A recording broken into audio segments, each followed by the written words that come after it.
Unplugged Army, it's time to register for the LPGA Ford Championship at Whirlwind Golf Club. Go to FordChampionship.com and you can either buy tickets, or an even better deal would be to volunteer. This is the biggest event on the calendar, calling all generals and really anybody that's even a private in the Unplugged Army. Please volunteer for the 2026 LPGA Ford Championship at Whirlwind Golf Club at Wild Horse Pass, and help the world to feel the wind. Thanks for listening, Unplugged Army. I'm Louis Unga, General Manager at Whirlwind Golf Club at Wild Horse Pass. We're proud to present Doug Franz Unplugged. Forming offense. Forming offense. 4 minutes. Forming offense. Forming offense. Everything you need to know in sports that affects Maricopa County, the state of Arizona, and the world, you get in 4 minutes. We start things off in downtown Phoenix. Suns lose 105-103 at home to Chicago, and they looked absolutely terrible and uninterested in the game. The Bulls outscored the Suns 68-44 in the paint, and it was mostly a layup line all night long. Colin Sexton, 30 points, 5 assists. Head coach, Jordan Ott. Talked about their pace, how fast they play, and they drive it right to your chest. We couldn't stop them. They were just coming right downhill, right at the rim. They lived at the rim, couldn't keep the ball in front of us, and then we left them hang around. He's wrong. The Suns didn't let them hang around. The Suns were barely in the game to begin with. Big comeback at the end, but it didn't matter. It was a bad team. Should have played better. Remember, no opinions in the 4-minute offense. Up next, Suns are at home again today. Back end of a back-to-back. They take on the Pelicans tonight, downtown, 7 o'clock. 10-seeded ASU started their Big 12 women's bracket by beating U of A. Now they pull off an upset. The 10-seeded Devils beat 7-seeded Iowa State 77-68. Came out on fire. Won the first quarter 17-9. Gabby Elliott finished with a near triple-double. 22 points, 10 boards, 8 assists. Head coach, Molly Miller. I'm just so proud of this team. They locked in. I asked them, when did we win this game? And the first answer was the first 5 minutes. And I said, no sooner. And the second answer was shoot around. And I said, no sooner. Last night, we got in. They had a look in their eye like they're going to get hydrated, fed, go to bed. This morning, we did film, and every single person was so locked in. And I told the staff, we're going to win this game. Now it gets real serious. Devils today against West Virginia. Mountaineers are ranked 15th in the country, 2 seed in the Big 12. Tip-off this afternoon in Kansas City, 4:30.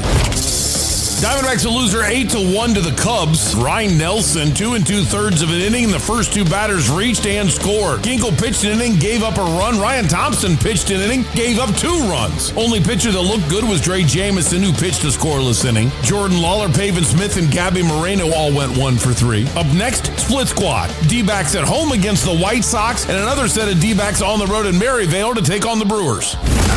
Cardinals made some roster moves to free up money under the salary cap. They cut Akeem Davis-Gaither and Bilal Nichols, who were major components to a free agency run 2 years ago and barely played. And then they did not give a contract to Amari DiMercado. That makes the restricted free agent unrestricted. Legal tampering starts Monday. The new league year, meaning when you can sign free agents, starts Wednesday the 12th. Here's your local sports weekend. I told you about D-backs, ASU women, and Suns all for today. Tomorrow, Sun Devil men get it started at noon at Iowa State. Then it's D-backs at Giants in Scottsdale at 1:10. Then it's Hoops, Grand Canyon at home against Fresno State at 6. U of A on the road at Colorado at 9. D-backs get your Sunday started in Goodyear. They take on the Reds at 1 o'clock. The Suns finish off their 3 games in 4 nights at home against Charlotte. Tip-off Sunday night at 6. World Baseball Classic. Czechia lost twice, once to Korea, once to Australia in Group C play. The U.S. has their first action tonight at 6 against Brazil, and then tomorrow at 6 against Great Britain. Mi Huang Lee has an 11-under after 2 rounds in the Blue Bay LPGA in China. She's first on the leaderboard as I'm recording, but there are still 9 golfers on the course. And Daniel Berger shot a 9-under 63 at Bay Hill to take the lead in the Arnold Palmer Invitational. Round 2 starts this morning. And finally, if you're driving in Blair County, Pennsylvania, firefighters have a little bit of a warning for you. One car rear ends the trailer that's being pulled by a farm tractor and knocks the trailer into the car in the next lane. What was inside the trailer? Well, firefighters are asking drivers to look out for farm equipment on the road after responding to a crash. Officials say a car rear-ended a manure pump being pulled by a tractor, which then hit another vehicle in the opposite lane. Now, if you didn't hear it, the car totally rear-ends a Manure pump. A manure pump. And the car that rear-ends the manure pump, it's not the end of the world, but it knocks it over into the right and hits another car and dumps its load on. It's so gross. I mean, when I look at it, I almost barf. Airbag deployed, car destroyed, and there's no other way to say it. There is just blank thrown all over the place. And I mean inside the car, all over the driver's seat. The driver of the SUV that got hit second by the manure pump was interviewed and said, "Manure! I hate manure!" Hey everyone, this is your fantasy guru Rich from Murray Electric. Just want to talk about Bell's for a minute and how every time I go there, I order a plate of food. It's a great plate of food every time, no matter what I order. Hi, I'm General Kyle. I can't tell you all the great things on this menu, but I know I love the Nashville hot chicken sandwich. This is Discord Brian, and one thing I love about Bell's is the salmon. It's some of the best in the valley. Bell's Nashville Kitchen on Main Street in Old Town Scottsdale. You found home, down home. Chances are you've already thought about getting back in shape. Maybe it's you, maybe it's your wife, or maybe it's something you want to do together. I'm Aaron from Goodyear Fit Body Bootcamp. We help busy adults get stronger, lose weight, and stay consistent with coach-led workouts and real accountability. And some of our most successful members are husband and wife teams. Right now, Doug Franz Unplugged listeners can try us out with a free week. No pressure, just a test drive. At Goodyear Fit Body, we inspire fitness and change lives every day. It started in mid-November. It ends today. The national nightmare. The school we do not speak of is 30-0. Tonight, they will be 30-1 as they lose to the first Ohio University. Not on our watch, little red whatever you are. I toast the Bobcats.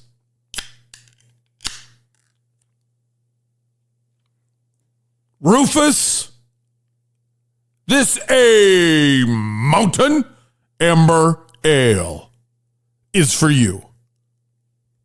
Don't let us down, Jeff Bowles.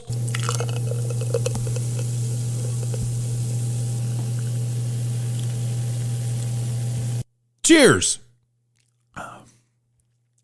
Oh, gosh. Great taste never gets old, I'll tell you that. There's just one problem. After I finish this beer, I've only got one more A Mountain Amber Ale remaining. Now, it's a Beer Friday, thanks to 100 Mile Brewing Company. We've got the Bobcats to cheer on tonight to end the national nightmare, and I've got one A Mountain remaining. Let's go. Good morning. Good afternoon, good evening. Whenever it is that you've decided to make Doug Franz Unplugged a part of your day, my family greatly appreciates it.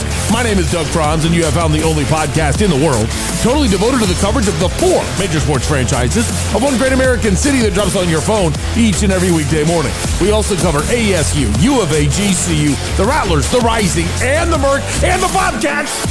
This is Doug Franz Unplugged, presented by Whirlwind Golf Club at Wild Horse Pass. Let's go.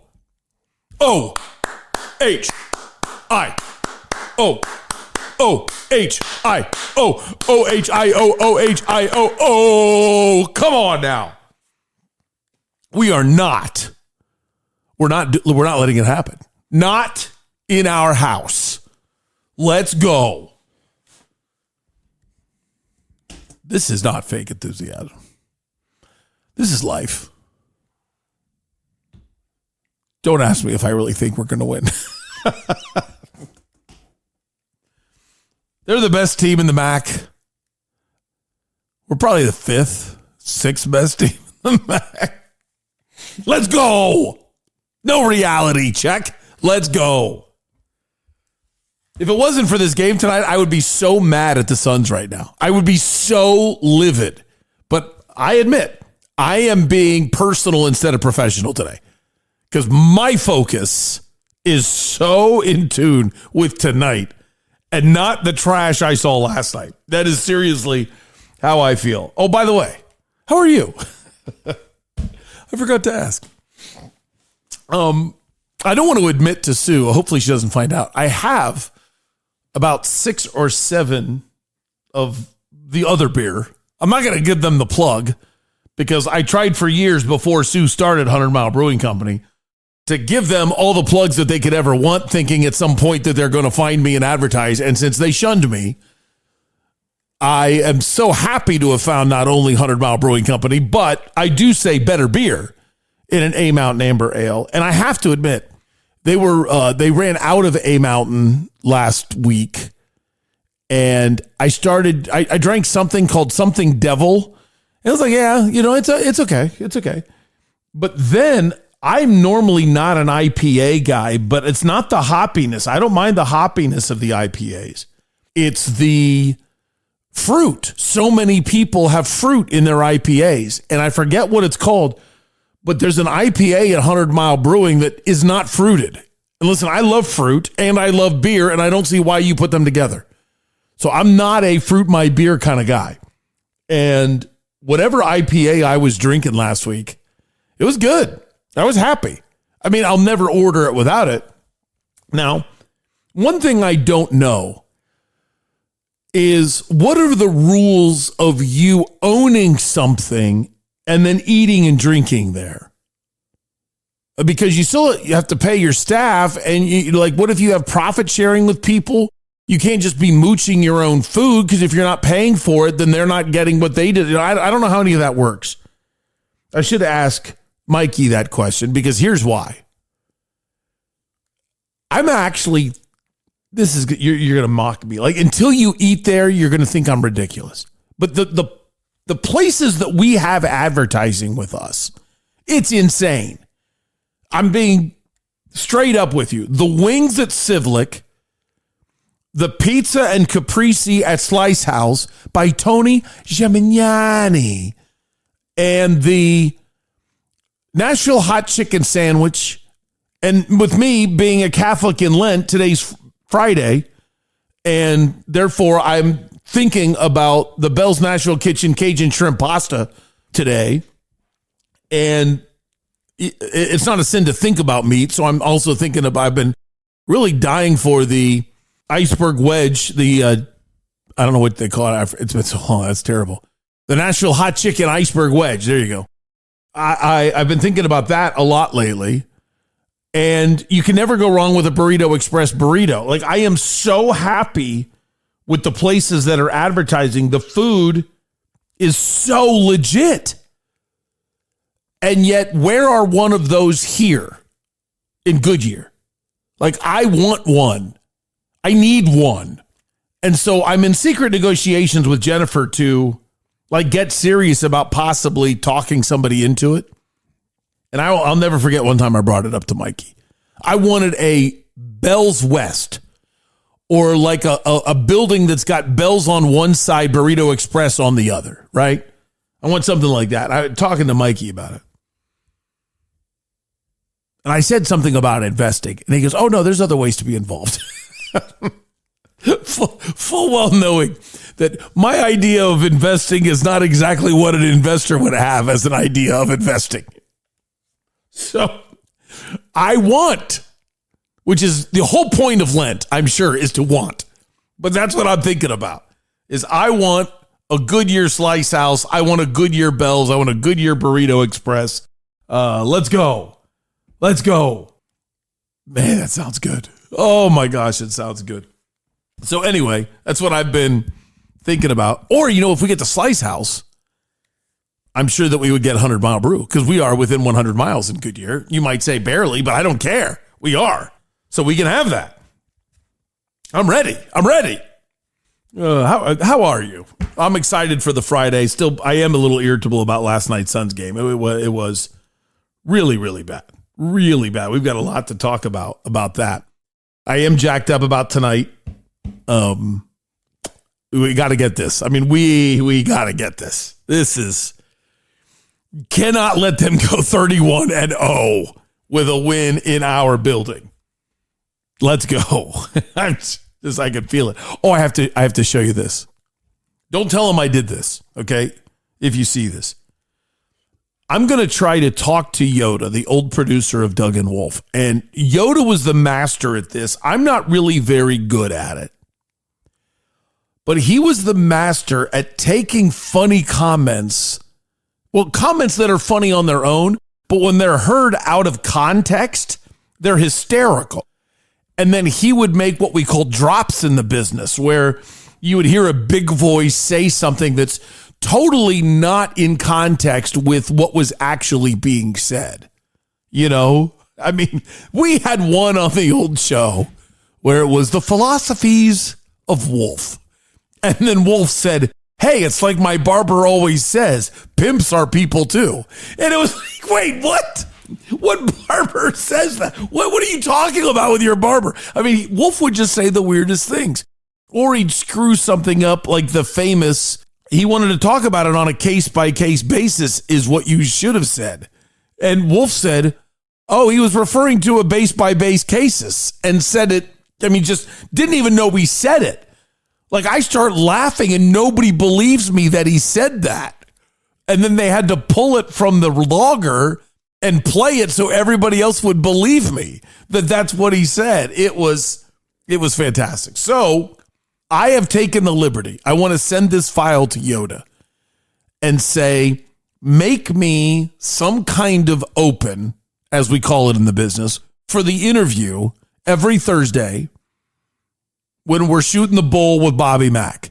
How would that open sound? And I don't know what kind of, big voice guy he would use. I don't know what kind of production tools he would use, but I want to send him this file so he can add these to it. And tell me if you laugh as hard as I do when you hear this. We left England and declared our independence so we wouldn't have to follow English rules when it comes to darts. Enough with your big fish. How about jarts? Lawn jarts. Michael Jordan still play for them guys? Come on, take me. I'm left unfulfilled. How the hell are you, Doug? That last one is, how the hell are you, Doug? Oh my gosh. I mean, I realize you might think it goes too fast. We wouldn't use them, but it's just taking stuff out of context when you have no idea why he's saying something like that. I'm left unfulfilled. I mean, who says I'm left unfulfilled? It's so cool. Now, do you mind if I give you a research project? I would love to give you a research project. If you could go back through some of the Thursdays and listen to Bobby Mack. I don't remember when it was when he said, you got to hit the apex, Bobby, or whatever it was, whatever that quote was about hitting the turns when he learned to drive from Jackie Stewart. I need that. I need that one. And I don't have time to go back and listen to every Thursday and find it. But if any of you have a chance to go back and listen to old Thursday episodes, I would love to have that. So that's my Bobby Mack research project for you, is for you to be able to find it. Or if you hear something else that's just crazy that he says, let me know what day and about what time of the podcast. Give me a time cue so I can pull stuff like this. How about jarts? Lawn jarts. I mean, just the way he throws stuff against the wall. I love that beautiful part of the program. It's part of how huge we can become. This is the main columnist of one of the top papers in the country. And he just comes on with us, doesn't want any money, and then gives us the free pub on the bottom of his columns to hopefully recruit new members of the Unplugged Army. And Bobby Mack is just all pro. As funny as he is just a true professional, and it's just wonderful to have that friendship. So I'd love for you to help me out on Bobby Mack. 2 big meetings. Oh no, I got one more thing. How about this? This is so cool. Play Like a Pro is in a sense sold out. And when I say in a sense sold out, if you care about knowing, I have a friend that might be playing with us, but I don't know yet if he's playing with me. He needs to check with his wife and some other things. And then if he does play with me, Jeff Weir Production will be playing with Blackjack Ryan and Mrs. Blackjack and Joey D. So then there's no Jeff Weir Production with me. But if my friend is not playing with us, then I'm going to bump up Jeff Weir Production to my spot, and then I'll have a hole with Blackjack Ryan. So we would then have one more spot. I sent out an email yesterday. If you didn't get it, if you're playing and Play Like a Pro and you didn't get the email, check your junk file. And if you still didn't get it, then contact me, Doug at DougFranzUnplugged.com, so I can check with you, because I had to do something. I just blatantly screwed up. It's a boring story. If you want it, just feel free to ask me next time you see me, and I'll be glad to tell you. But I screwed up, and in fixing it, everybody's time either went back 12 minutes or went back 3 minutes, depending on what was your original time. All my fault, not Whirlwind's. Sorry. And again, I'll explain it to you there at the golf tournament or next time I see you, if you really care about the screw up. It's a boring story, but still. But here's what's fun. The first hole that's sponsored by Parker & Sons, Heating, Cooling, Plumbing, and Electrical, is going to be sponsored by why did I repeat that? The first hole sponsored by Parker & Sons is going to be sponsored by them. Brandon is the head golf pro, head teaching instructor at Whirlwind. He is going to be standing on the first hole, willing to give lessons, willing to give observations, willing to help you with your drive. So after you hit, if you want, he'll give you a full-on lesson. Now, I mean, I don't mean like an hour lesson, but he'll show you something or talk to you about your swing if you have a question about anything. So you just get up there and say, hey, I have a problem with this. Okay, do this. And it might be really cool. And I admit I have a goal. I would love for you to connect with Brandon in such a way that you say, wow, this guy really knows what he's talking about. I might schedule a book of lessons or something like that. So I want to get him exposed to you, you exposed to him, and I think you'll have a great time getting to know Brandon. And think about that. We have 2 hours worth of tee times, and he's just going to be sitting on the tee box for 2 hours talking to members of the Unplugged Army. I think that is so cool that he's giving us his time like that, and who knows what he might be able to help you out with. And then 2 big lunches coming up.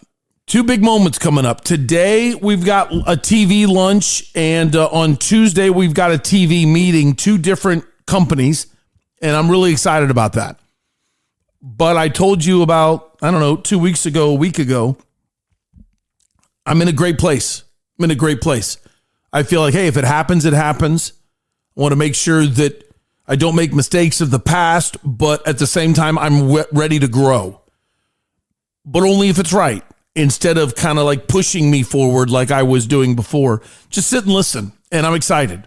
So I can't wait. I can't wait to see this thing take off, because I know it will. And thanks to you and every sponsor that's ever spent a dime with me that's been able to be a part of the journey. Okay, if you're ready, thanks for letting me just ramble for 15 minutes to start today's show. It's time for Doug's Big One. It's my number one opinion of the day, and it's brought to you by Wendy's has new Biggie deals starting at just $4.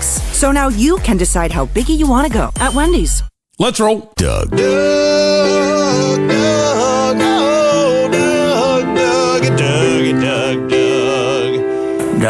Where's Doug? Sorry, Doug. Where are you at? Yeah, was that a plug to unplug right there? Doug had given me a stat. Well, I can only answer the questions that get asked of me, Doug. Obviously, Franz is such a good player. How the hell are you, Doug? Doug's Big One. This only happens about once every 3 years. The level of respect I have for this young man is extremely high, and last night does not change that. But Devin Booker, you failed us last night, and you failed your organization, and you failed yourself. And it needs to be said. You need to look in the mirror. You need to know what happened. There's zero disbelief in you in the future. There is, zero angst. I feel like we know who you are. We're so glad you've never left. Our loyalty is equal to yours. Our loyalty to you and your loyalty to us. But you got to say it when you got to say it.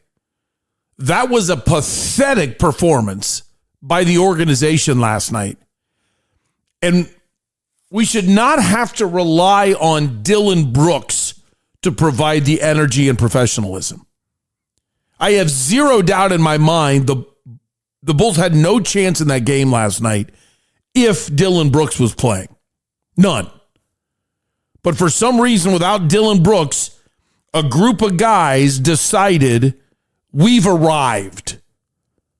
A bunch of young guys acted like, hey, they're the Bulls and we're the Suns. We're the team fighting to almost be in third place. We're the darlings of the NBA.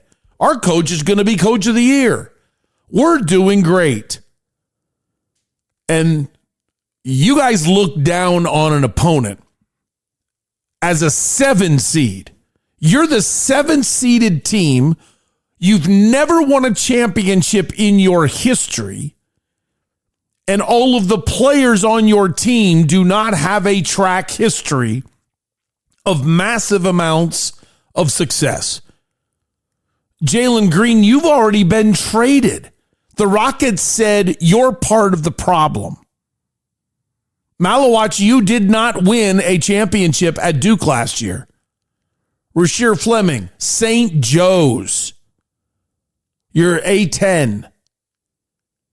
Devin Booker, you didn't even start a college basketball game. And there are still people that argue whether or not you're actually an all-star. Well, Colin Gillespie's won something, so he's won a lot. So never mind, Colin. That wasn't good enough. That was atrocious. They got beat getting back. They sulked because they weren't hitting their shots. They whined at the referees, who, sure, the referees were bad, but who cares? It's the NBA. Almost all the referees are bad. Do your job. The idea of not getting back on defense, allowing straight layup line runs to the basket and moping around, it was bad. It was not a team engaged to win at all. And the reason why I'm staring down Devin Booker is because that was one of those nights where you had to show leadership. You had to show from the years gone by that this is not okay on your watch. You should have noticed it very early on. We don't have it tonight. And I get it. Like, I actually am understanding when a team every night wins the energy points. And there's been about 3 games this year where they have lost the energy points, but overall the game wasn't terrible. You played an inferior team and had the attitude that you were going to win anyway. And Devin, I got to stare you down because, hey, maybe that happens for the other players. Maybe they don't understand the NBA. You were starting a lot of young guys. You're playing a lot of young guys yesterday. That was your game to stand up, make a little speech, tell everybody this is not acceptable, and then put the team on your back and show them what is acceptable. I don't even want to go on like this massive rant because there's a little bit of a hollowness to this rant because my respect for Devin Booker is so high. And I know I can't even imagine how many times the Phoenix, like those old teams when he was a rookie and going through the first 10 years of his career, when he had terrible ownership, sometimes terrible coaching, rarely good leadership on the team, and he's out there doing everything it takes to win. He's done that so many times that makes this rant kind of hollow to go after him now, but I'm not taking back anything I said. Everybody played poorly. Everybody got wrapped into not making shots and then allowing that to affect their defense. Jordan Ott was too late to make adjustments. He did make them in the second half, but that should have happened sooner because it was clear they're not focused. Everybody messed up, but Devin Booker, you are the leader. You are the guy, and this was supposed to be the moment. No Chris Paul, who's the greatest leader in the history of the Suns, according to Al McCoy. God bless you, Al. No Kevin Durant to defer to just because he's a great offensive talent. Nobody older than you that's been through the wars from when you were here 15 years ago, like 10 years ago, like a Grant Hill, different players like that. This was all about you. And this was the game that we needed you to save us. And you didn't. And that's Doug's big one. How do you want to save at Santan Ford? You want to buy a new truck? It's Ford Truck Month. Here's what we got for you. 0% for 60 months when it comes to financing. $0 down. And even more amazing, 0 payments for the first 90 days. If it's more, no, I want something specific. Okay, how about a new Ford Ranger, $4,000 off, or a Bronco, $5,000 off? Maybe you want to save on an oil change. Well, here's what we do there. We'll get you the Ford mobile service. And if you're within 25 miles of the dealership, they'll come to you and change your oil. And it's very easy to do it. Just go to santanford.com, go to mobile service on the top bar, and choose mobile service. And then once you do that, you schedule. There you go. It's Santan Ford, 202 in Val Vista. I am Santan Ford.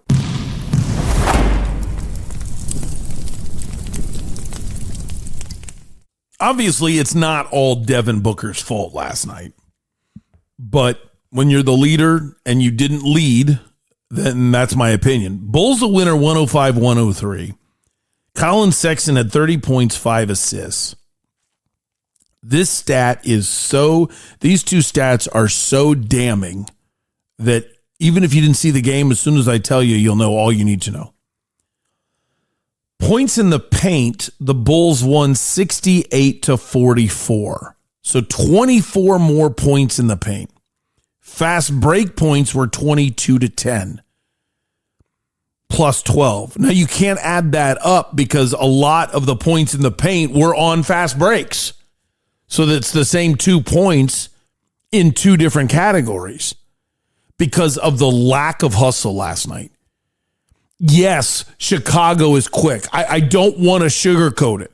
It's hard. It is hard. They're fast. I get that. But the offense just sat and sulked at missing shots and then didn't get back. And you know what? I even want to give the Suns a little bit of room in the first quarter, you know? It's the first quarter. You expect it to fix itself. There's no way we're going to play this poorly the whole game. I get all the excuses. But the Bulls were only up by 4 at the end of the first quarter, but it was clear they were out hustling and outplaying the Suns. And at no time until maybe the last 2 minutes of the game was there just straight urgency from the Suns that, oh my gosh, what are we doing? And that's what was so frustrating about it. It was odd how poorly they were shooting. And normally those shots go in. You look at the 3-point shooting. O'Neal 1 for 4, Book 2 for 7, Gillespie 1 for 6, Green 1 for 8, and Grayson Allen 5 for 16. So they're a combined 10 for 41. Those 5 major 3-point shooters shot less than 25%, and a lot of them were open. That's terrible, okay? And that leads to long run outs. That leads to the other team being able to immediately go forward in a sense. Obviously, you get a rebound, you have to turn around. But the point is, if you don't know this, the baseline is 3 feet behind the backboard. So if you make the shot, somebody's got to get the ball out of the net, go the wrong way for 3 feet, stop and turn around while you're running backwards, getting back on defense. Then they throw it in, and then now finally the other team's offense is going forward. You miss your shot, sometimes the guy is 7 feet away from the baseline and he turns and outlets. Other times it's kind of a loose ball and they just pick it up and go. They don't even have to turn around because they were chasing the ball anyway. They beat the Suns to so many loose balls. It was bad. And I didn't like the fact that the Suns as an organization, coach and players, just kind of waited for good things to happen instead of realizing they're not getting the job done. Here's Jordan Ott's opening statement. Talked about their pace, how fast they play, and they drive it right to your chest. We couldn't stop them. They were coming right downhill, right at the rim. They lived at the rim, couldn't keep the ball in front of us. And then we left them hang around. Leave them hang around, let it up to a 50-50 call both ways, and then try to grab a rebound. Couldn't grab a rebound, so left them hang around. I thought in the fourth we tried to pick up our intensity. This is the NBA. Those guys are a competitive bunch. Give them credit. They continuing to play through. Colin Sexton has done this for years. Like, he finds ways to impact games by his overall tenacity and toughness. He did again tonight. Okay, kind of where he was going. And I like some of it. I hate other parts of that. When he says we just let him go straight downhill, I like that. Those are like, that's a strong word for a coach. Downhill means exactly what it says. They're running full speed. We're not. They're carrying all this momentum to the basket. We're not slowing them down. Imagine the difference, seriously, of you getting in the way of somebody who's running full speed on flat ground and you getting in the way of somebody that's running full speed down a hill. And that's what that is. They were running downhill to the basket, and the Suns were either too lazy or too afraid to get in their way. But then he said, we let them hang around. I think that is a ridiculous phrase. The term we let them hang around specifically means that you didn't put them away. You never had a lead. The Suns they didn't even make their first basket. They were never up 2-0. They were never up 4-2. There was never a moment in this game they led, and they played a 48-minute game and successfully did it without hustling for 46 of those 48 minutes. So to say we let them hang around, no, they let you hang around, and you didn't do anything about it. That's, to me, that was misguided. Like, he's a little lost to say that. And at the end, he says it's 50-50 call, could go both ways, and we didn't get a rebound.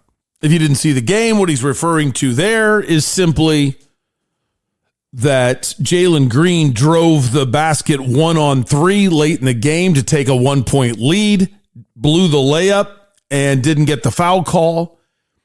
Did I think he was fouled? Yeah, I did. Did I think you even have remotely an argument? No, you know what I mean? I mean, I think there was contact, and we both know late in the game they don't call that very often. I hate that, by the way. I think if it's a foul in the first quarter, it's a foul in the fourth quarter. If you're letting them play in the first quarter, then you don't call that. As you've been calling tight fouls, you don't suddenly say, oh, you're not going to get that call at the end of the game. Well, why not? They were calling it 5 minutes ago. It's the same game. I thought the refs were terrible. I did not think they were terrible on that play. And I don't think it matters that the refs were terrible. The Suns didn't even deserve to be as close as they were with the way that they played. So when he says 50-50 call on Jalen Green, that's what he means. And then if you didn't see it, they fouled Nick Richards after the missed layup from Jalen Green. He goes to the free throw line, makes the first, so it's Bulls by 2, misses the second, and the Suns don't secure the rebound. With the injuries and the trading of Nick Richards, you have Malawach, a rookie, in there, and the rookie didn't lose his mind to go get the rebound. You got to win. And when you have two young guys in Ryan Dunn and Malawach on the block, it can be easy to not know the tricks of the trade. I mean, people actually have plays on how to get rebounds there. Ball gets tipped around a little bit, and then the Bulls do a brilliant idea. And once they're kind of falling out of bounds, they just throw the ball way up in the air. Because there were only 4 seconds left at the time of the missed free throw. The ball was already tipped. Clock's running. Just throw it up in the air, and by the time it came back down, the game's over. Bulls win. So that's what Jordan Ott was referring to there. And I liked some of it, but I thought that was ridiculous what he said, that we let them hang around. By the way, I'm getting back to Suns in 2 seconds, but I think it was a member of the Unplugged Army. Somebody forwarded me a tweet. It was at Golfer Dust. Sent me a tweet from Baseball Central. I have no idea who's playing. Looks like 2 college teams. But the bases are loaded and there's 1 out. Ground ball to shortstop. The runner on second gets into perfect fielding position, fields the ball, flips it to the pitcher. Now, I want to explain that again, just in case you heard me correctly and still didn't understand. Bases loaded, 1 out. Ground ball to shortstop. The runner on second gets into perfect fielding position, fields the ball, throws it to the pitcher. In baseball, if you are directly struck by a batted ball, you are out unless a defender has already made a play on the ball, not the pitcher. In other words, if a batted ball hits you, you're out unless the infield's in and the ball goes through the legs of somebody, or the guy tries to make a play and he misses and it hits you. That's the only time you're not out, when you're hit directly by a batted ball. This guy on second knew that ground ball to the shortstop is an inning-ending double play. Bases loaded double play ball with 1 out. You're out of the inning. That's it. Well, he fields it, so once it hits him, he's out. But once he's out, the call is ruled a fielder's choice. Nobody advances unless forced to advance. So the runner at the plate, the batter, he's called the batter runner, if you didn't know that. It sounds weird. But as a hitter, you're the batter. But once you hit the ball, you're the batter runner. So you can be distinguished from other runners. So the batter runner gets first because it's a dead ball. As soon as the guy on second's out, hey, it's a dead ball. You get a fielder's choice. You're on first. Well, there's already a guy on first. Well, he gets second, and he takes the place of the runner who's out now. It was just so brilliant because as you see, like, wait a minute, what are you doing?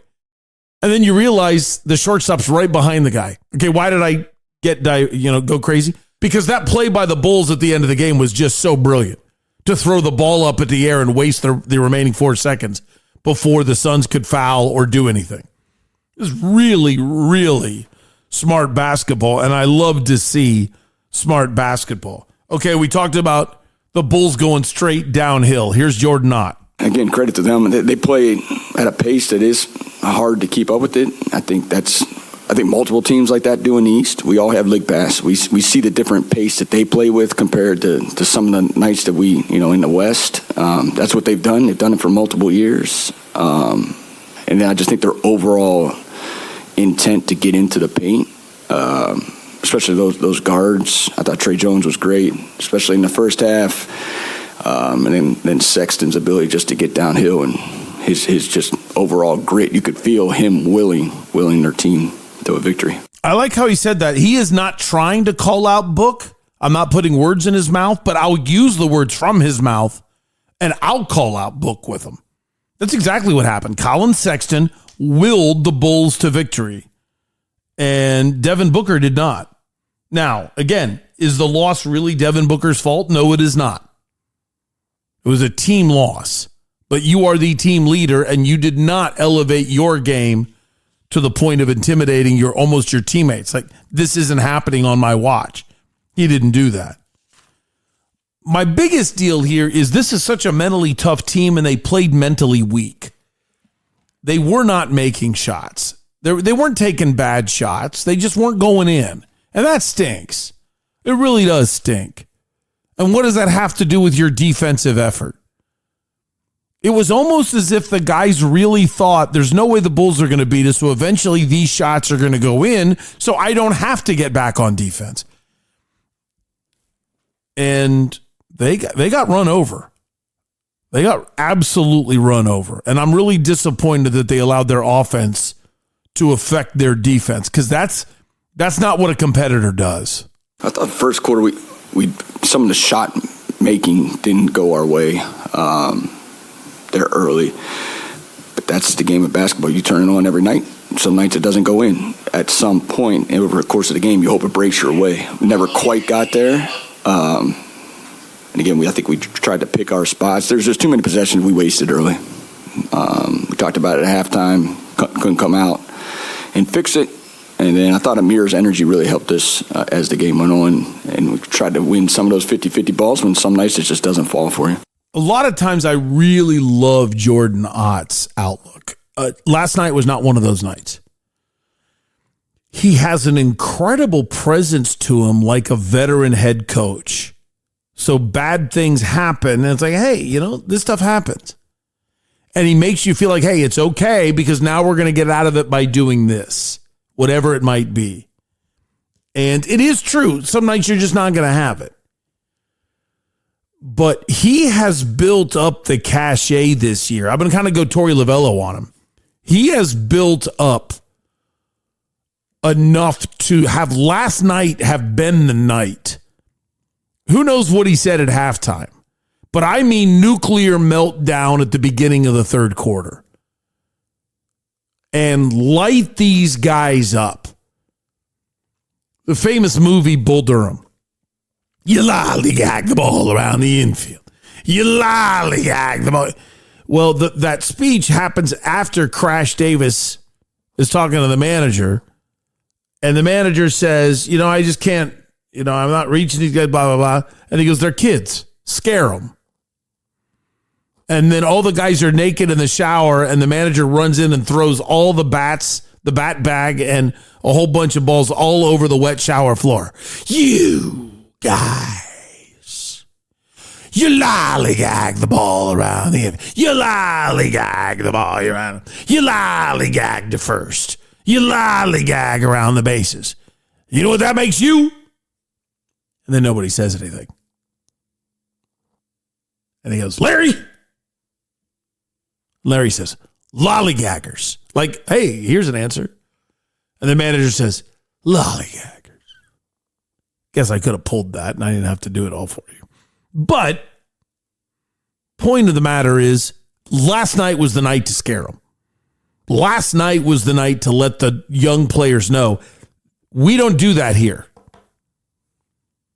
Quit playing like you're trying to get away from the G League games and play like you're trying to beat them. One of the things I really appreciate about you listening to me is I can't help but repeat some stories, but I repeat them not because I don't have anything else entertaining to say. I repeat them because they were so meaningful to me when it was said. And Shane Doan filling in for Wolf one time on the old show, and it was just magical, the things he would say. And we started talking about young guys and veterans. And I'll never forget the way he said, when you're a young guy, you want to win, but you mostly care about your ice time. And even when you're struggling, you're telling yourself, well, at least I'm playing better than this guy or this guy. Guys on your own team. You're competing against guys on your team so you don't lose ice time, so you don't get sent down. You're not thinking immediately, just do the game plan. Just do what you need to do to beat them. If you do that, the coach will play you more. Instead, you're thinking about your shift, making sure you get a point, making sure you dazzle the other team, or you dazzle your coach, or make sure you outplay the other guys. And you're watching how often the coach is reacting to you. You're watching how often your guys are out on the ice. You're watching how much the guys you're competing for ice time with impress the coach. And then you try to do, you see, it becomes a mess, and it's never about just win. Just win the game. And last night was the moment for Jordan Ott to seriously drop the hammer and not say stuff like, things just didn't go our way. You're just waiting for those shots to fall. No, I don't think he handled that press conference well. He was asked what happened on the last shot. If you didn't see it, ball gets moved around, gets thrown back to Booker, and Booker's kind of off balance because it's not a good pass. He throws it back up top. Jalen Green drives it 1-on-3. Doug Holler of The Athletic asks, would you have liked to have seen Devin do more when he got that pass and maybe take the last shot? I thought the catch on the corner of the pass was way above his head. He just tried to stay in bounds. He had to find his feet. We stepped on the sidelines so many times. I think that's on all of our mind when you step out of bounds that many times. And we got a layup. We got a layup at the end of the game. I think we would take that every night. I'm not with him on that. I'm calling it a layup because it was a shot from inside the paint. But here's why I disagree. And I'm starting to sour a little bit on Jalen Green, but I'm very understanding that he's young. When he's a member of the Houston Rockets, he is the offense. There's not a lot of other help around him. Şengün was developing, and Şengün has become a very good player, but Jalen Green is also the second overall pick from the draft 5 years ago. Why does that matter? Because the pressure is getting to him now. You've been here for 5 years. How many playoff series have you won? You're the second pick overall in the draft. You're supposed to have done better. No, he's not thinking I'm the second pick in the draft as soon as he catches the ball, but it's constantly in his head that he's got to go prove to people what he can do, and he's used to, on the Rockets, being the guy that tries to win the game. Okay, but that's not what's needed here with the Suns. What's needed here is to make the right basketball play. Driving in that situation was the right basketball play. Shooting was not. Those are two different things. He drove in, boom, drew 3 guys. It's now 1-on-3 in the paint. Hello, Jalen Green, math major. They've got 5 guys. You've got 5 guys. If 3 are guarding you, then 2 are guarding your 4. Find somebody. He had it in his head, I'm going to shoot this the split second he caught the pass. Instead, and listen, I want you to have the mentality, I can hit the last shot. I want you to have that mentality. There are way too many guys that whine, no one runs a play for me, and then they get the chance to hit a last shot, and they give it up. They pass the ball, because now they're nervous because the team's counting on them. Oh, you want all the attention early on, and you want to whine because people aren't calling plays for you, but now that we can see you don't have the clutch, you don't even want to touch it. Okay. Well, I'm glad Jalen Green has it in him that he's not afraid, but you still need to make the right play. You still need to make the basketball play. You drive in, and when it becomes 1-on-3, you got to think, I need to get rid of this ball. Not throw it away. I just have to realize this drive has set up somebody else for the big play. And Amir hit 2 huge threes in the last 2 minutes of the game. So I'm not saying you drive just to kick it to him, but I'm saying you've got Amir who just hit 2 huge threes. You've got Booker, who is one of the most clutch players in the league. You've got Royce O'Neal, who's a good 3-point shooter, and you've got Grayson Allen, who's a good 3-point shooter. I realize they're both struggling, but when it's 1-on-3, once you see those 3 guys, you move the ball. And Jalen Green is too stuck. Once he makes a decision, he's a stubborn basketball player. Read the defense, move the ball. If it's still 1-on-1 when you get there, man, jam it on his head. But it was 1-on-3. When it's 1-on-3, move the ball. Let a teammate take care of it. Kellen Olson asked a fantastic question from Empire of the Suns podcast and KMVP FM radio. Asked about the different defensive coverages that the Suns used in the third quarter, specifically blitzing. Obviously, you might not know this about football. Wolf and I would get into this argument a lot.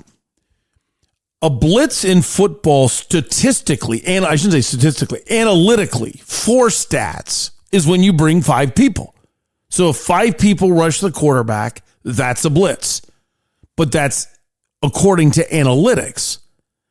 Most football players and most football coaches say it's 6 players. That's a blitz. And the reason why is you have 5 offensive linemen. So if you're bringing 3, 4, or 5, you're still bringing as many people as they have. That's not a blitz. You bring 6 people. Well, now you're running a big risk. You're saying, I'm going to hit your quarterback before you figure out who we can't cover because we don't have enough guys to cover all of your people. So that's why players say more that 6 is a blitz. In basketball, a blitz is kind of similar. I'm bringing more than you expect.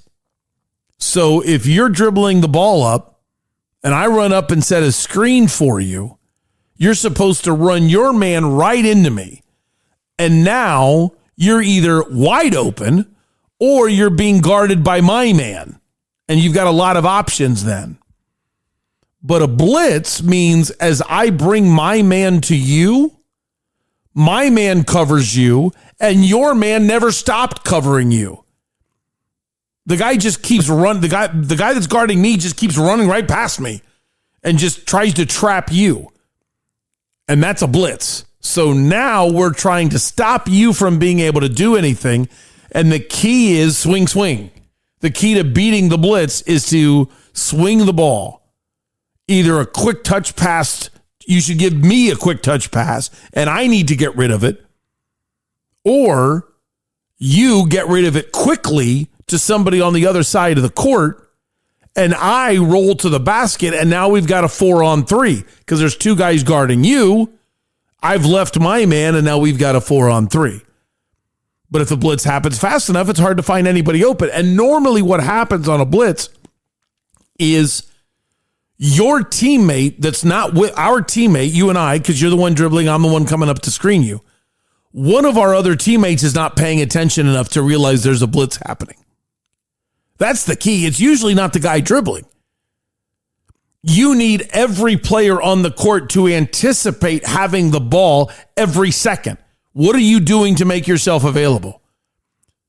So if the blitz comes and our third teammate comes to you to get the ball, man, we just beat the blitz. But if for 1 second they're not paying attention or they're kind of getting to their spot in the offense, sometimes the guy's thinking, okay, I know what I'm supposed to do in the offense. I'm going to go here, so I need to start running here to start the offense. And you're more worried about the play, and the play can't even start because our ball handler got blitzed. You should have been there, and you weren't. Not you. You're the one with the ball handler, our other teammate. Sorry that I keep yelling at you. You're doing a great job. Well, I loved the question about, you guys bring in the blitz, and listen to this answer by Jordan Ott. I really like this one. Yeah, there's probably a credit to them. Some stuff. I mean, we're trying to blitz to create some energy. We shouldn't be asking for energy. Like, we want to get to march and play meaningful games. We shouldn't be asking for energy. That's why we're blitzing. We blitzing because we can't contain the basketball, and we're looking for energy. We all season have fed off of our defense creating offense. 0 steals in the first quarter. I think 2 at halftime. We're trying to find any way possible to create some offense from our defense. So again, it's not like they got into the bonus super early in multiple periods. So that's a part of what we do. We just didn't do it soon enough. And then when you try to turn it up late, the other team's already rolling. Now that's a great answer. I am calling different defenses to try to get you guys energized because you didn't bring the energy. If it's a high school coach, let's go. Bring the motivation. What are you doing? If it's a college coach, I'm kind of looking at you as well. Depends on the game, but I'm looking at you. When it's a professional team, it's your job to bring the energy as the player. You're getting paid. This is your livelihood. And you didn't bring the energy. That's on you. And then you look to the coach as a last resort of, okay, what are you going to do about it? You recognize this team isn't doing it. That's why I'm not really all that bent out of shape at Jordan Knott from a game standpoint. I'm bent out of shape that he didn't throw a little fit. I think he should have. And I'm bent out of shape that he said the cheese ball, well, we let him hang around. No, you didn't. They let you hang around. But I love that. If we wanted to get to March to play meaningful games, we shouldn't have to blitz to bring the energy. And I love what he said right in the middle there. It was twofold. We blitz him because we can't contain the basketball, and we're looking for energy. Big fan there. You guys aren't doing either. I've got a blitz because I know if it's one-on-one, you can't stop them. You don't have the defensive intensity tonight to stop their penetration. So now I have to resort to taking guys and get us out of position just to do something to possibly bring energy. That was handled well. That's a good statement. All right, last one. I don't know who asked this question, but I liked it. You said, the guy actually referenced, he said, you told Kellen that you had to blitz, because you're trying to bring the energy. Well, what did you say on the bench? What were you saying to try to get the guys to find energy? They know it. They know it. This is a group of competitive dudes. They just knew we didn't quite have it early enough, but we do it with honesty. We took the first time out. Again, we had 0 turnovers. The reason I know we have 0 turnovers because I said it to the group. Then at halftime, we just talked about wasting possessions. Like, we can't waste possessions. We're not that type of team. And we got to somehow get our activity and energy up. That's why we were searching. We were searching for different lineups, different guys. I thought we did find it with Amir there late. I like how he said that. Amir deserves some attention. Amir deserves it. Come on Malawach, I added an extra L, played like he didn't want to screw up. When he's playing in the G League right now, he's playing like I'm better than all of you. And I mean to the other team. He's playing as an intimidating factor. I'm from Duke. I'm better than you. I'm the 10th pick overall. Watch. He's doing great. He's doing great. But last night, he played like a kid. Last night, he played like, I hope I don't screw this up. I want to stay here. I want to prove that I belong. And he didn't just play. Just play. Just go play hard. Is he the first to do that? No, it happens every day in the NBA. But that's the breakdown of how he played. Suns stunk last night. They got another bad opponent tonight. What are they going to do about it? Really interested in the first quarter tonight. Really interested. I probably won't see the game until tomorrow, I admit, because I will be watching about the first 2 innings or so of the U.S. in the World Baseball Classic. First pitch at 6, and then at 7 o'clock, I'm all in to end the national nightmare. And then if the Bobcats win, I'll be in celebration mode and not feel like working. And if the Bobcats lose, then I will drink every beer in this house, and then I will go to bed, and I will not feel like working.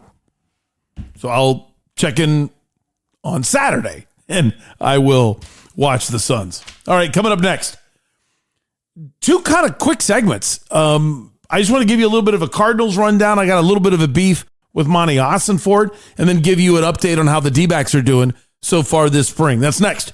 This is Doug Franz Unplugged, presented by Whirlwind Golf Club at Wild Horse Pass, home of the 2026 LPGA Ford Championships. The word nothing is actually a good thing when you call Parker & Sons Heating, Cooling, Plumbing, and Electrical. You see, the nothing is you don't pay for a weekend fee, an emergency fee, a nighttime fee, or any other made-up fee. Of course, you pay for the service, but Parker & Sons doesn't charge you like you've inconvenienced them to help you. When you have any issues with your heating, cooling, plumbing, or electrical, there's one place to call, 602-2-REPAIR. That's 602, the number 2, then REPAIR for Parker & Sons. It's big, it's juicy, it's meaty. Get your burrito at Burrito Express. If you're having a hangover, a bad day, even a good day, still get your burrito at Burrito Express. It will make you feel better. Unplugged Army, meet 13-time world pizza champion Tony Gimignani. We're different. When it comes to thinking about your favorite pizzeria across the nation, I always say when you look at Slice House, pick your 3 or 4 favorites, put it in one. That's why we have Detroit, Grandma, Sicilian, New York. So it's not really a one-stop shop. It's like, wow, I got to try that one the next time I come in. So it's unique. Slice House is in Gilbert at Pecos and Val Vista, near Santan Ford. Hey, respect the craft.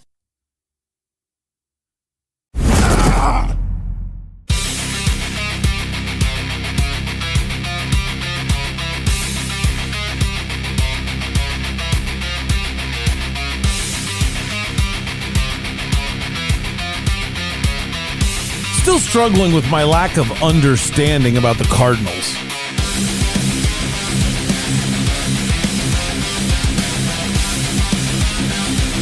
Just don't understand a lot of their decisions in the sense of what is the plan? Not every decision as an individual, I should say, if you take it out of context, is a terrible decision. But is it building to something? And it doesn't feel like the Cardinals' decisions build to something. Here's what I mean. Cardinals announced yesterday that they have cut Bilal Nichols, Akeem Davis-Gaither. That makes sense. It makes a lot of sense. The reason why it makes a lot of sense is because their production was pretty irrelevant last year and the year before. And therefore, you get rid of them and you move on. And you get a lot of salary cap savings in the meantime. I believe it's around $6 million. They're going to save about $6 million off the cap. And they'll even save like actual money too, because they won't be paying those players' salaries. So, good move. But here's what I mean by I don't get the plan. I want to keep saying it. I was against the firing of Jonathan Gannon. I'm not going to stand on the table and fight for a guy that loses every game the rest of the year. But if I'm looking at the roster at the beginning of the year and I'm saying that's a terrible roster, and then that terrible roster is besieged by injuries and a quarterback that can't read defenses, and then you say the coach stinks. I'm like, hey, what? I can't buy that. I'm not with you on that. But once you've decided I'm going to fire the coach, what I don't understand is why do you keep the GM? To me, it's both or neither. It's almost like since I still believe this. I still totally believe Michael Bidwill made demands of Jonathan Gannon and Jonathan Gannon refused. I will not stop believing he wanted one or both coordinators to be fired, and Jonathan Gannon refused to do it. And therefore, Michael said, well, then we're going to let you go. And then that's why Monty got to stay. And that, to me, goes to how you lack understanding of the game. That's a bad move by Michael Bidwill, in my opinion. And then how do we end up? We end up with Nick Rallis staying. So to me, I'm going to, listen, I have no sources on this. None. It's really important that you know that. I'm not slipping in knowledge without letting you know that I secretly knew all the time. No, on this one, I don't know. But with the fact that we still have the same defensive coordinator and how many fans were at the throat of the offensive coordinator, I believe to the core of my soul, Jonathan Gannon knew it was not Drew Petzing's fault. And since he knew it wasn't Petzing's fault, he wasn't going to fire Drew Petzing. And then the owner says, fire Drew Petzing. No, I'm not going to. Fire him or you're fired. I don't want to be fired. But I'm not going to fire Drew Petzing. Because if I'm blaming Drew Petzing when it's not his fault, it's no different than me being blamed when it's not all my fault. And you know what? I'm a stand-up guy. It is all my fault. So then fire me. I mean, I have never rooted for the Lions a day in my life, and I am rooting for the Lions like crazy next year. I mean, specifically offensively. I hate that they've lost Travis Best, but I want them to set offensive records and then just sit back and look. And how many people were at Drew Petzing's throat? Now, please understand when you're hearing me say this, there were a couple things Drew Petzing did last year that were just bonehead. To the point of, Drew, what are we doing here? Like, I'm trying to fight for you, and you go and do something that's stupid. Yeah, I didn't love the play call. What does that mean? But anyway, why am I going down this road? I'm going down this road because Monty Ossenfort signed Bilal Nichols and Akeem Davis-Gaither as big signees. Like, this matters. These are supposedly game-changing players. Akeem Davis-Gaither was from the Bengals, mostly a special teamer, and they clearly saw something in him. Now, why am I saying that? Because it's not like they brought him in and said, we think these guys are going to be MVPs. But I say it because they didn't go do anything else. And I say it because the responsibility they put on these players early on. Later on, they realize those two aren't good enough or are always hurt and can't do what we thought they could do. Which brings up another point about Monty Ossenfort. Why are there so many more injuries now on this team under you? Why do your first round picks not be able to suit up because they're hurt? Why does one of your main free agent signings in Bilal Nichols not be able to do this? Teo Mackey, America's reporter, figured out that the money Nichols made in his 2 years here amounted to $1 million a tackle. A tackle. In his 2 years, he played less than 200 snaps. 2 years. So less than 100 snaps a year.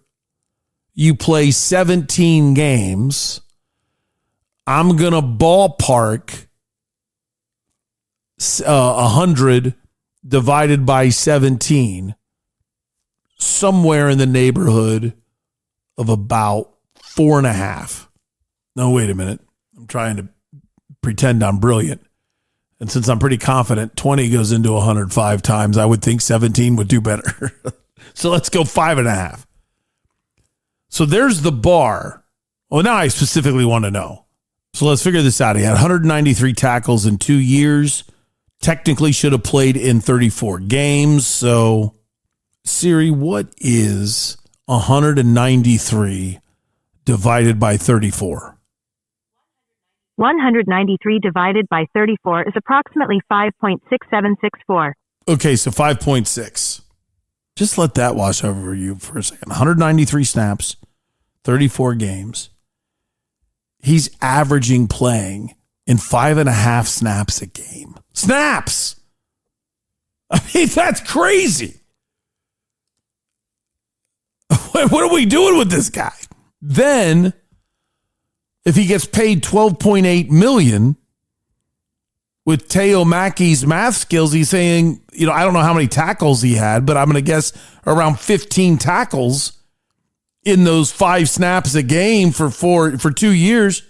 He's getting paid over $1 million a tackle. Now, why are you bringing that GM back? I mean, when you see those numbers, when you see the lack of production on your 2 first-round picks and your 2 major free agent signings, why do you blame the head coach?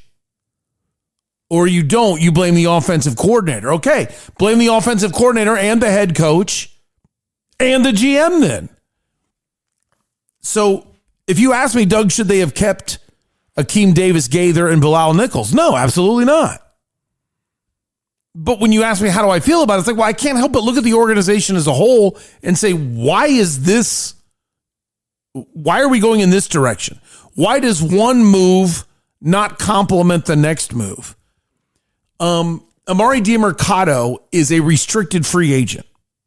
So in the NFL, when you're a restricted free agent, well, let me back up. We talked about the 5th-year option earlier. That's for first-round picks. Other players, especially those drafted after the 2nd or 3rd round, you might sign them to a 2 or 3 year contract. It's not guaranteed.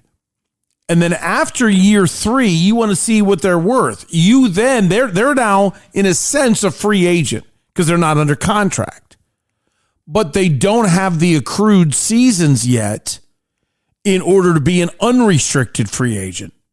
So what you do is you can either not give them an offer or you give them what's called a tender. And the tenders have dollar figures attached to it. So there's a first-round tender, a second-round tender, things like that. Or you can put on a tender that is a right of first refusal tender. Okay, now what does that do? Well, it demands it's an automatic amount of money that player gets. Boom. They get that contract for the first-round tender. However, they're still a free agent. So the difference in that means is if that player stays with you, you owe him a lot more money in his 4th year. That's a big contract if you put a first-round tender on him. However, it's also saying to the rest of the league, if you want this guy, you're going to have to spend to get him. And you get the right of first refusal. So second-round tender, if he stays with you, you don't have to pay him as much. But it'll take less for somebody else to take him from you, since you didn't pay him as much. See what I mean? So that's what the restricted means. So DeMarcado is a restricted free agent. So all the Cardinals have to do is say, okay, we're going to give you this tender, first-round tender, means we're going to pay you a lot next year, and you're going to have a hard time getting a deal somewhere else. But you're allowed to go shop. Second-round tender, we don't have to pay you as much, but somebody else might come and steal you, but we still have the right of first refusal. We can still say, okay, we match that deal you just signed with the Raiders, and now you're staying with us. Okay? You get a lot of options to keep your restricted free agents. The Cardinals decided to do nothing with Amari DeMarcado. They decided not to offer him a contract. Now, here's why this makes me mad. DeMarcado was the one that dropped the ball on the 1 yard line on his way into a wide open touchdown that probably would have won the game for the Cardinals.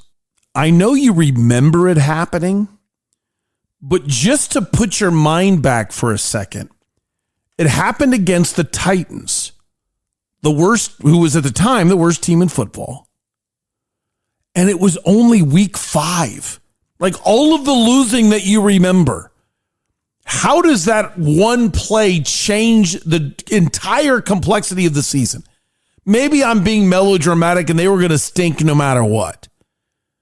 But the fact that was week 5 and you were going to win a game against a bad Titans team, because I totally believe there's players that are like, oh my gosh, we can't even beat the Titans. And guys check out mentally. That fumble meant that much. And if you remember, I said the next day, cut him now. Not even cut him now. Cut him as I'm talking. Cut him before he leaves. What are you doing? Set the tone. I understand everybody makes a mistake. I have made terrible mistakes before. I get it. But sometimes you've got to make an example out of somebody so everyone else on the team understands this isn't acceptable. And they didn't do it. So you didn't want to cut him when he made one of the most egregious errors that possibly led to the entire spiral of your season. But now you're going to cut him. Just let that wash over you for a second and explain that.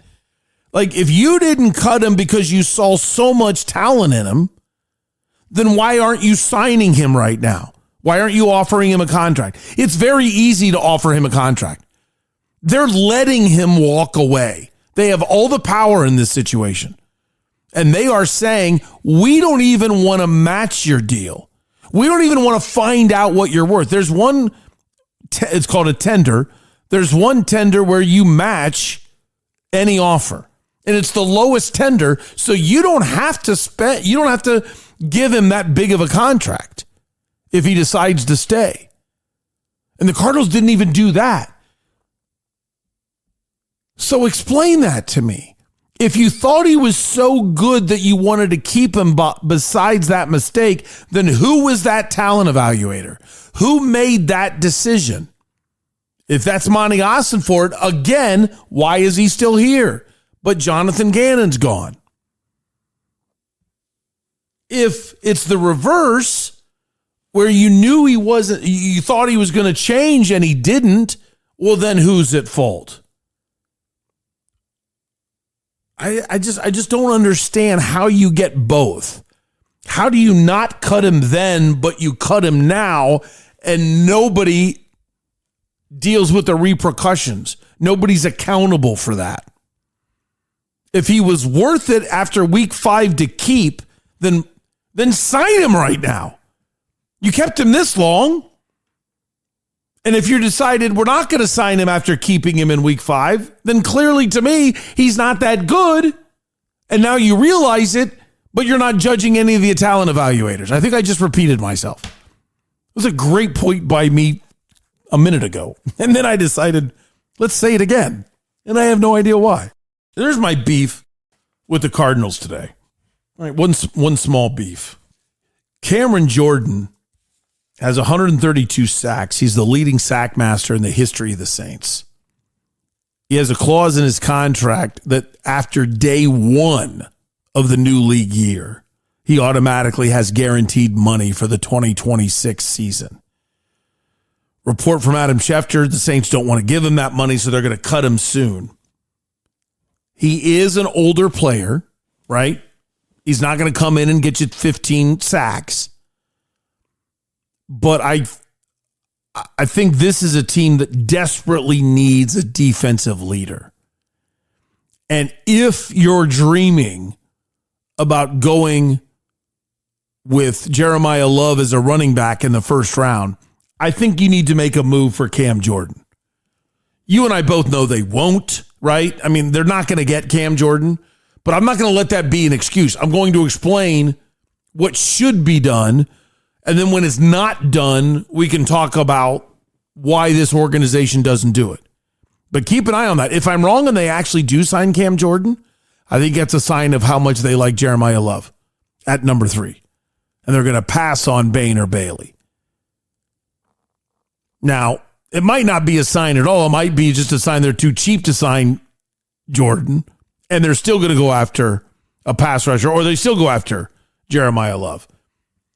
But when you're a team that lacks leadership, I think you go after a Cam Jordan. I totally believe that would be a good signing. Just some quick notes, DBACKS wise. Merrill Kelly threw about a 30-pitch bullpen. They didn't really say everything's great, but they didn't say anything's really wrong. So that'll be an important thing to find out today, actually. So keep an eye on the Arizona Republic, see what Nick Picoro or Jose Romero writes about how does he feel. Because a lot of times you pitch, or when you're coming back from an injury, it's not about how you feel the first time you do it again. Now, granted, if you fall down and you're out, okay, now we realize that is terrible. But it's really going to be about how does your body respond the next day. And the next day is today. So if you read the Arizona Republic, or if you're actually listening to Sports Talk Radio, wherever Sports Talk Radio exists in this town, you're going to want to pay attention to anything Torey Lovello says about Merrill Kelly in relationship to his Thursday bullpen session. Gabby Moreno went 1 for 3 yesterday at the plate. He went 0 for 2 as well. And this has got to be concerning for the Diamondbacks. His 0 for 2 was on challenges, and it was from 2 different spots. He challenged a ball that Ryan Nelson threw. Ump called it a ball, and you had Moreno challenge it. Torey Lovello completely trusts his catcher. He wants the catchers making that decision because he feels like the catchers have the best view. I wasn't at the game, but when I looked at the chart, the pitch was at least an inch, and you could even tell me it was 2 inches below the zone. The umpire gets the call right, challenge is denied, and it's a ball. And next pitch was raked for a double or a home run. I don't know what it was. But that's not my point. The point is, if Gabby's wrong, I'm going to get over it. But if the catcher's off by, let's say, 1.5 inches, okay, what are we doing? Like, what are we doing? How is the umpire that much better than you at knowing what a strike is? Then he turns around as a hitter, and a strike is called on the outside corner, and he challenges that. And he got that challenge wrong. He's 0 for 2 on challenges, once as a batter, once as a catcher. The one as a catcher really scares me, because not only does it seem obvious he should be able to be good at it, but he was that bad at it. The one as a hitter, it just barely, like half the ball nipped the plate. So I get why you would be wrong, but it does concern you because Torey Lovello has been very clear to the team, and we played him saying this earlier, it's more about the situation than the pitch. I don't want to lose our challenge when it's a leadoff hitter batting low in the lineup. When I say a leadoff batting low in the lineup, I mean your number 7 hitter comes up to the plate to bat leadoff in the, let's say, 4th inning. You're leading off an inning. You're not one of our best hitters, and you're challenging a pitch that's wrong. Go ahead and challenge if you know you're right, but you got to be 100% you're right. And Gabby was wrong. That's a concern right there. Let's keep an eye on that the rest of spring. Ryan Nelson got shelled at the beginning of the game. First 3 batters all reach, 2 of them score. Then he does a good job after that. He just said, I needed to execute and locate my pitches a little better. I was feeling for it. You know what? When it's a spring training, I do acknowledge I'm glad that you got back at it and you were able to fix it. But, okay. I'm like, hey, that was a lot. That's not the way to start a game. So, not freaking out about that one at all. But I'm not ignoring it because Ryan Nelson isn't a veteran enough to where you go, that's okay. I've told you before, when a veteran gets lit up in the spring, I just ask, what are you working on? And I don't say, how hard were you trying? But I do say, hey, how important was it to get guys out today? Are you working on something? And I'll let the veteran tell me whether I should panic. I was trying to get everybody out. I really failed. I'm worried. Oh, okay. Now I'm worried. Say, I don't want to show these guys anything. So I was just trying to get them out with all fastball slider. And I didn't want them to see this. Okay, that makes sense. And then I don't care. Like, I literally don't care that the guy didn't get on. So that happens. And Ryan Nelson's a little young for me to give him that slack. So I didn't really like that. The other thing I want to do is I want to give credit to Nick Picoro for me doing this. Because I've been thinking, hey, I need to, do something like this, and I never did. And now Nick Picoro beat me to it, so I'm just going to steal his idea, but it's not really stealing if I give it credit. He ran through to give everybody a little bit of an idea of how the young guys are doing. And he's specifically doing it because with the World Baseball Classic starting, half of the DBACKS starters are out. They've got so many players that are playing. Alec Thomas playing for Mexico, Perdomo and Cattell playing for the Dominican Republic. Nolan Arenado. Why am I struggling? It's only 4:18 in the morning, but I feel tired. Nolan Arenado is playing for Puerto Rico. So with guys playing on a lot of other teams, you can understand that the young guys are going to get a lot more time than normal, which really can be a benefit. So he wrote about Ryan Waldschmidt, who's 6 for 19 so far on the spring. That's a .316 batting average. Got a double, got a home run, and according to Picoro, shows good athleticism in the outfield. What I have liked about Ryan Waldschmidt is he just seems to have a good, calm head. He's not trying to prove anything, but he's not scared. That's a perfect, I love his demeanor. And he's going to learn more and more all the time, but I love his demeanor, and the results are there. The one thing that's a little shocking is the rumors that Lourdes Gurriel Jr. is going to come back a lot sooner. Now, let me tell you about service time. This is kind of a deep lesson. A lot of major league teams don't like to call up a rookie early in the year because they can become what's called a Super 2. Arbitration is more costly to baseball teams than really free agency.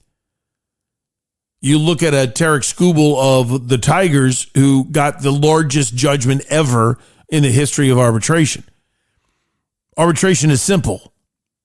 If I'm the GM and you're the player, you turn in a figure that you think you're worth. I turn in a figure I think you're worth. And an arbitrator decides which one of us is right. You and I can compromise and find middle ground. The arbitrator, that's not their job. They're just there to judge who proved better in the arbitration hearing. Me, that you're not really worth that much, or you, that you're worth that much. And then he decides which figure that I have to pay you. That's up to the arbitrator. Man, can that jack up salaries. So you want to, as an owner, avoid arbitration with your players. One way to avoid arbitration is, in my opinion, cheat the system. In an owner's opinion, game the system. And that is, don't let them play enough in their rookie year. Keep them in the minor leagues. And if you bring them up at some point around, I'm going to ballpark it, I don't know for sure, but let's say you bring them up around May 15th. They won't get enough games in to be enough days on it's not games, it's days on the major league roster. They won't have enough days on the 25-man roster to then qualify being a Super 2. So now they don't hit arbitration until the end of year 3. Even better is the fact that they won't have 6 years of service time after 6 years of experience. What that means is you have to have 6 years of service time to hit free agency. Doesn't mean you've played in the majors for 6 years. It's, were you on the major league roster, the 26-man roster, were you on that roster for enough days out of the year to qualify for free agency? And if you weren't, you have to go through 7 years. It's still technically, now you have 6 years of service time, but the catch is you'll pick up your 6th year of service time in the middle of year 7 with the organization. You can't just leave. Okay, now I got my 6 years of service time. It's not even the All-Star break, sir. Doesn't matter. I'm a free agent. No, you're not a free agent till the year ends. That's how that works. So teams manipulate that. Well, the Diamondbacks swear they'll never do that. If they think a player can help them win, they're going to call him up. But this would be an area where you would not call Ryan Waldschmidt up.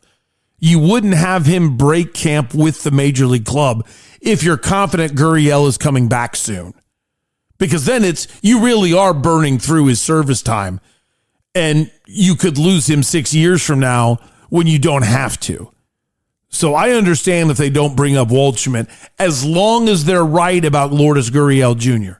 If Lourdes Gurriel Jr. isn't back until mid-May, well, then you could have had Waldschmidt up this whole time, and then I do have a problem with it. So let's keep an eye on Lourdes. Tommy Troy is a 500 hitter. Again, I'm Nick Picoro, full credit. What I have liked about Tommy Troy is he seems to be very under control and will hit the ball where it's pitched.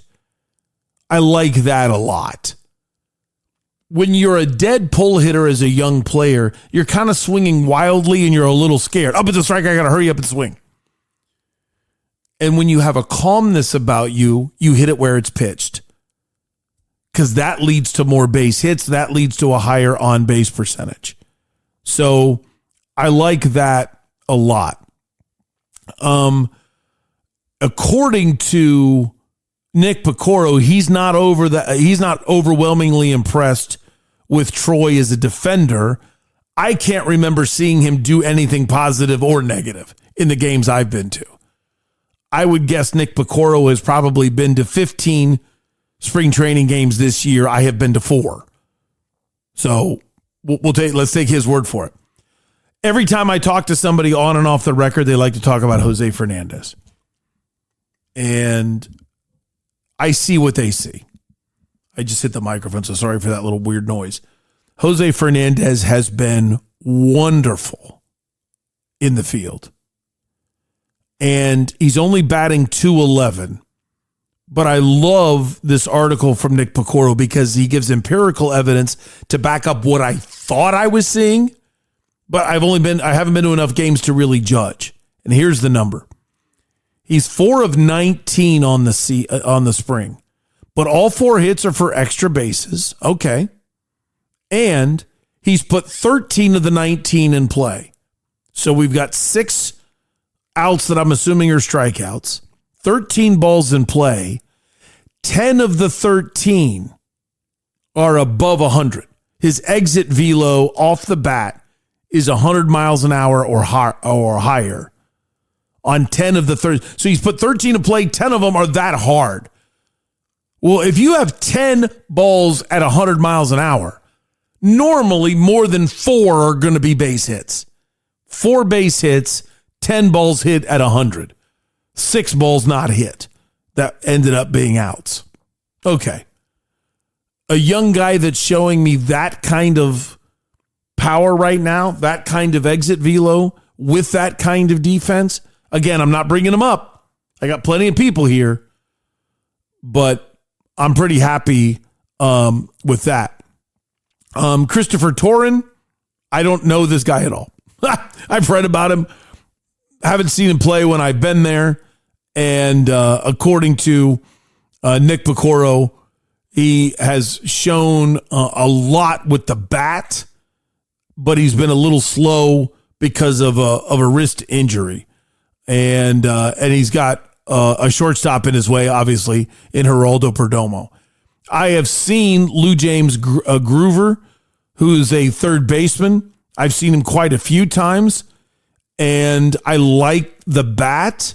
I don't like his defense. To me, he seems like a designated hitter with a glove. I don't know what you're going to do with him. And those are the guys that I've actually either seen or read about so far. So I wanted to give you a little bit of a DBACKS rundown. I hope you liked today's show.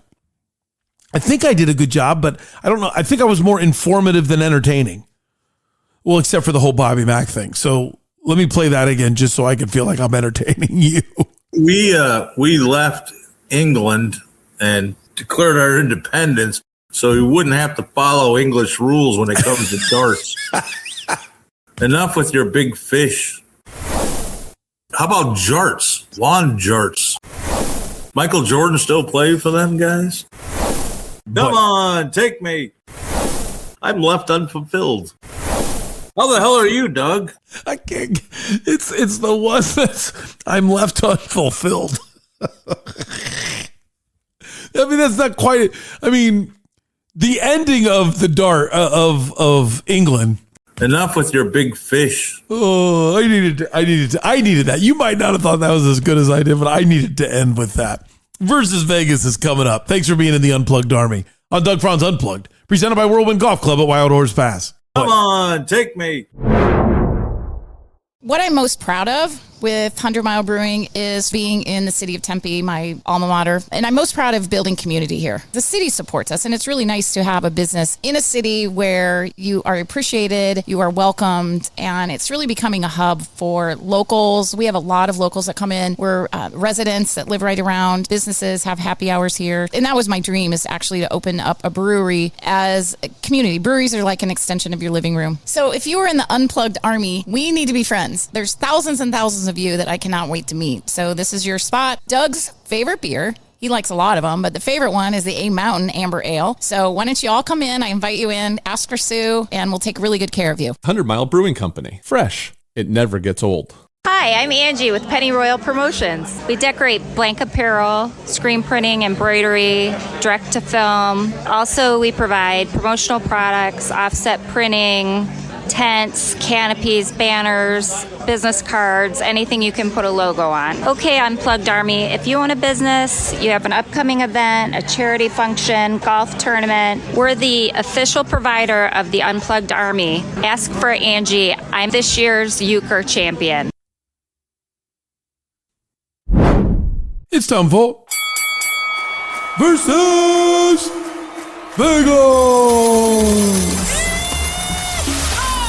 I don't know if you're in your car right now, but if you'd like to join me in some dancing, that would be nice. Yeah, we clap. The first clap was pretty wussy right there. I don't know what happened. Couldn't even clap well, but at least I can pick them. After our 0-3 yesterday, we went 2-0. And we looked not too bad on our futures bet. Here's what we went with.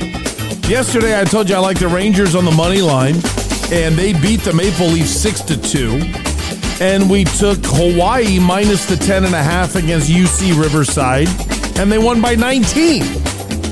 So we went 2-0. And I told you I like Hisatsuni in the top 20 in the Arnold Palmer. He's one shot out of the top 20. He's currently in 26th place, but he's only one shot back of the top 20. So there we go. Not too bad, not too bad. Let's have a good Friday. That bet is at plus 255. So you'll be kind of impressed if I get that one right. I would hope so. So today I got a lot of games I like. Number 1, World Baseball Classic. I don't understand the line because I read from my buddy Matt that if there's a run rule that some betting places are only going to honor the money line because they're not going to honor the actual run line because they say, how do we know how it would have ended if there's a run rule? But the spread I've seen is US minus 9.5 today. So if you find somebody that will take that bet, then run with it. I am going to say yes, US minus 9.5 tonight, but I don't know whether or not that will actually win you money because it might be a case where they win by run rule, which is 10 runs. Therefore, they won by 10. And they got the run rule, but you might not get paid on it. But I'm gonna put that out as my record. So I'm going US minus 9.5. I'm also going Cal Raleigh gets a home run in the game. The Mariners catcher is sitting at plus 125 to homer. So we get a little bit of positive juice. I like that. So we'll take him at plus 125. Okay. Hoops tonight. Totally believe in the Suns. I mean, huge check mark. They're only favored by 5.5 at home. Granted, they are on the back end of a back-to-back. And I normally never bet on a team on the back end of a back-to-back. But for laying such a big egg last night and playing such a terrible team tonight at home, I have no doubt. Suns minus the 5.5. We'll take the Celtics minus the 15.5. Dallas has a back end of the back-to-back. And tell me if you've ever done this. Have you ever driven across the Florida-Massachusetts border? The Mavericks were in Orlando last night. And now the back end of a back-to-back in Boston? Who gives you that schedule? Orlando to Boston on a back-to-back? Come on. We'll run with Boston minus the 15.5 there too. I always bet against you when you are on the back end of a back-to-back at altitude, especially from Denver, because the airport's so far away, it's not easy. Lakers lose to Denver. I think they'll win tonight, but I don't think they'll cover. We're going to take the Pacers plus the 10.5 against the Lakers. I like Lakers by 6, but we're still well within, so we'll take the Pacers plus the 10.5. Hockey-wise, tough one. I'm going to take Colorado to end the Dallas streak. Dallas has won 10 in a row. More specifically, they've won 4 in a row since the Olympic break. And so you would think, don't pick against them. I'm looking at it, well, the streak's got to end sometime. They're not going to win out. And Colorado's on their own 3-game win streak, and Colorado hasn't played since Tuesday. So they're going to be fine. So I like Colorado on the money line tonight. The Flyers, the Dayton Flyers, not the Philadelphia Flyers, the Dayton Flyers have been struggling a lot this year, but the last 3 or 4 games they're playing 10 times better. And I'm going to take them on the money line tonight at home against VCU. But if I'm you, I don't touch that game. In all seriousness, Dayton seems to lose to VCU all the time. But I feel good about them. And lastly, here we go. Now, full disclosure, the Bobcats are plus 195. You almost double your money on the money line. So if you bet $10 on the Bobcats on the money line, you almost get 20 in winnings, almost get $30 total back. I'm not going to go that far. I really do think we're going to win. But you're giving me the points. I'm going to take the points. Ohio plus the 5.5. I've been doing well in my picks against the team that we do not speak of because they keep winning barely. But because they're undefeated, everybody thinks they're going to blow people out, and they never blow anybody out. However, you do need to be warned. The Bobcats are not better than them. The Bobcats aren't even close to them.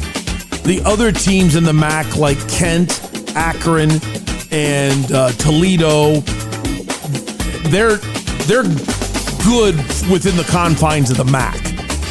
The Bobcats are not good. But this is a real-life rivalry, and the place will be packed, and it will have the feeling of not in our house. So I'm taking the Bobcats plus the 5.5. Sound credits today. I got the Biff Tannen from Universal Pictures YouTube page. I got the Molly Miller from ASU Athletics. I got Jordan Ott from the SUNS PR team. And I got the news report about the manure from WTAJ.com.